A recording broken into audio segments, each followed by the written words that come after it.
ایک اور پھر کویسچن ہے، کسی نے پوچھا کہ بعض اوقات گھر میں یہ پڑوسی ملک تھا، وہاں پہ وہ کنر کہتے ہیں اس کو، ہجڑے کو ہمارے یہاں ہجڑا یا مخنث کہا جاتا ہے، تیسری جنس کہا جاتا ہے۔ کہتے ہیں جب کوئی ایسا بچہ پیدا ہوتا ہے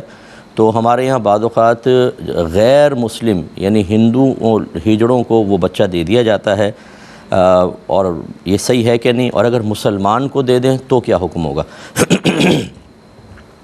دیکھیں وہاں کا تو مجھے قانون پتہ نہیں، لیکن یہاں کا غالباً یہی ہے کہ اگر کسی کے ہاں اس جنس کا کوئی بچہ پیدا ہوتا ہے تو چونکہ ہمارے یہاں پہلی بات تو یہ کہ اس میں کوئی بچے کا قصور نہیں ہوتا، نہ ماں باپ کا قصور ہوتا ہے۔ اللہ تبارک و تعالیٰ نے اپنی قدرت کاملہ سے کسی کو کامل مرد بنایا ہوتا ہے، کسی کو کامل عورت، اور کسی کو اللہ تبارک و تعالیٰ ایسا رکھتا ہے، لہٰذا اس کو بنیاد بنا کر کسی کا مذاق اڑانا، اس کو حقیر سمجھنا، ناقص سمجھنا، یہ اصل میں اللہ تبارک و تعالیٰ کی قدرت کاملہ اور اس کی تخلیق کا مذاق اڑانا ہے، اور یہ بعض صورتوں میں کفر بھی ہو سکتا ہے اور گناہ تو ضرور ہے۔ تو ہمارے یہاں قانون کیا ہے؟ اکثر ایسے ہی ہوتا ہے کہ بچہ پیدا ہوتا ہے تو چونکہ گھر والے اس کو رکھ نہیں پاتے، لوگ مذاق اڑاتے ہیں، دیگر بہن بھائیوں پہ اثرات ہوتے ہیں، تو یہاں پر بھی اسی قسم کے لوگ لے جایا کرتے ہیں، اور غالباً اس کو قانونی حیثیت حاصل ہے اس کی۔ غالباً میرا کوئی زیادہ اتنی اس میں ڈیپلی غور نہیں کیا، لیکن لے جاتے ہیں اور چھوڑتے نہیں ہیں۔ تو یہاں پر تو ایسا ہے، تو وہاں پر بھی ایسا ہوگا، لیکن یہ ذہن میں رکھیں کہ جو یہ اس قسم کے افراد ہوتے ہیں، اور اگر کچھ سن رہے ہوں ہمارے ایسے بھائی بہن تو وہ بھی ذرا توجہ رکھیں کہ یہ بھی شرعی احکام کے اسی طرح مکلف ہوتے ہیں جیسے ایک عام مسلمان، ایک عام مرد یا عورت ہوتے ہیں۔ یہ اگر یہ سمجھیں کہ شاید ہمیں اللہ تعالیٰ نے کچھ کمی رکھی ہے تو ہم شرعی احکام سے بری الذمہ ہیں، ایسا نہیں ہے۔ یہ مسلمان ہیں تو ان کو نماز بھی پڑھنی ہوگی، روزہ رکھنا ہوگا، تمام شرعی احکامات کی پابندی کرنی ہی ہوگی، حتی الامکان حسب استطاعت جتنا ہو سکتا ہے۔ تو لہذا جب یہ ثابت ہوا تو اپنے بچے کو کسی غیر مسلم کے حوالے کر دینا کہ وہ اس کو غیر مسلم ہی بنا دے گا، غیر مسلم رسومات میں لگائے گا، وہی عقائد، وہی سب چیزیں، اور اگر ایسا اس بچے نے کیا اور بلوغت تک وہ قائم رہا اس پر، یعنی اسی حالت میں پھر وہ بالغ بھی ہو گیا، اسی حالت میں مر گیا، تو اس کا ٹھکانہ ہمیشہ ہمیشہ کے لیے جہنم ہے۔ اور جو افراد اس میں ملوث ہوں گے، چاہے وہ سگے ماں باپ یا بہن بھائی کیوں نہ ہوں، چاہے یہ مسلمانی کی حالت میں فوت ہوئے ہوں، ان کے لیے بھی آخرت میں شدید گرفت کے امکانات ہیں، اور یقیناً گرفت ہوگی کہ اپنے بچے کو غیر مسلم کیوں بنایا، غیر مسلمین کے حوالے کیوں کیا۔ ہاں مسلمان کے حوالے کر سکتے ہیں اور ان کو یہ تلقین کر دی جائے کہ بھئی اس کو، اور ان کو بھی خیر ویسے شرعی احکام کے جیسے میں نے کہا مکلف ہیں، اور مزید ان کو تلقین کر دی جائے کہ ہمارے بچے کو کسی ناجائز کام میں استعمال نہ کیا جائے یہ، اور اگر وہ قانون کی حیثیت ہے پھر تو دینا ہی ہوگا۔ فرض کر لیں اگر وہاں یہ قانون نہیں ہے تو پھر اس بچے کو اپنے پاس رکھیں، پالیں، اور اس کو ایک اچھا مسلمان بنائیں،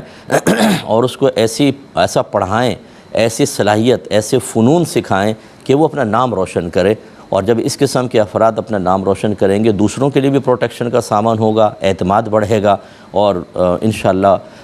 پھر ان کے ساتھ ایسا کوئی نامناسب رویہ بھی اختیار نہیں کیا جائے گا۔ باہر کے ملکوں میں کافی اس کو پروٹیکشن دی جا رہی ہے ان معاملات کو، تو ہمارے یہاں پر بھی ہونا چاہیے، لیکن بہرحال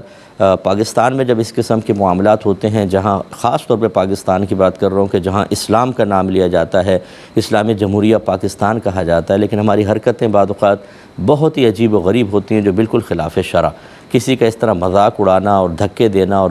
غلط الٹی سیدھی گندی حرکتیں ان کے ساتھ کرنا، یہ سب حرام اور گناہ کبیرہ ہیں۔ جو ہمارے بہن بھائیوں نے اگر کبھی ایسا کیا ہو یا ان کے بارے میں غلط سوچا ہو، غلط کمنٹس پاس کیے ہوں، اللہ تعالیٰ کی بارگاہ میں توبہ کریں کہ ایسا نہ ہو کہ اللہ تعالیٰ آپ کی نسلوں میں بھی کچھ ایسا ہی پیدا کر دے۔ ایک کسی نے پوچھا تھا کہ کتے سے کرایا گیا شکار حلال ہے؟ بعض اوقات کھیتوں کی حفاظت کے لیے شکاری کتے پالے جاتے ہیں، تو یہ جب کوئی چیز آتی ہے تو اس کو پکڑ لیتے ہیں اور اس کو زخمی کر دیتے ہیں، تو کیا ہم اس کو ذبح کر کے کھا سکتے ہیں یا نہیں؟ دیکھیں مسئلہ یہ ہوتا ہے کہ بالکل جو ایسا کتا ہوتا ہے جس کی تربیت کی گئی ہو، یہ تربیت کا مطلب یہ ہے کہ آپ اس کو چھوڑیں تو سیدھا شکار کی طرف جائے اور اس کو پکڑ لے، اس کو کھائے وائے نہیں، تو یہ شکاری کتے ہوتے ہیں۔ اگر ان کو بسم اللہ اللہ اکبر کہہ کر شکار پر چھوڑا جائے اور یہ شکار کو پکڑ لیں تو پھر وہ طیب اور حلال ہے۔ اگر آپ وہاں پر گئے، دیکھا شکار زندہ ہے تو ذبح کر لیں، پھر مزید بسم اللہ اللہ اکبر کہہ کر، اور اگر مر چکا ہے تب بھی آپ کے لیے طیب حلال ہے، لیکن شرط یہ ہے کہ کتا جو ہے وہ تربیت یافتہ ہو اور وہ مطلب اس نے آپ نے بسم اللہ اللہ اکبر کہہ کے چھوڑا ہو. تو چنانچہ اگر آپ نے بسم اللہ اللہ اکبر کہہ کر نہیں چھوڑا اور خود ہی شکار اس نے پکڑ لیا ہے،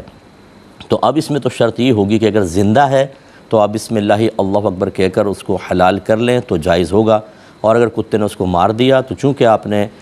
تکبیر تو پڑھی نہیں تھی تو وہ حرام ہوگا، آپ کے لیے نہیں کھا سکتے. اسی طریقے سے تربیت یافتہ کتے کے لیے ضروری ہے کہ جب آپ اس کو بسم اللہ اللہ اکبر کہہ کر چھوڑیں تو سیدھا شکار کی طرف جائے. یہ نہیں کہ پہلے یہاں بھاگ گیا، پانی وانی پیا پھر جا رہا ہے. تو اگر وہ پانی وانی یا کسی اور کام میں مشغول ہو جاتا ہے تو آپ کی کہی گئی تکبیر اب کام نہیں کرے گی. وہ اگر پھر جا کر اس شکار پکڑے گا اور وہ مر گیا تو آپ کے لیے طیب اور حلال نہیں ہوگا. اسی طرح جب آپ شکار کے پاس پہنچتے ہیں تو وہاں کوئی اور کتا موجود نہ ہو، یہ بھی ضروری ہے. اگر کوئی اور کتا موجود ہوگا تو یہ گمان ہے کہ ہو سکتا ہے کہ آپ کے کتے نے پکڑا، ہو سکتا ہے دوسرے نے پکڑا ہو، اور دوسرے والا جو ہے اس پر یقیناً تکبیر نہیں پڑی گئی تو پھر بھی یہ طیب اور حلال نہیں ہوگا. اور بھی اس کے کئی مسائل ہیں، لیکن کم از کم اتنا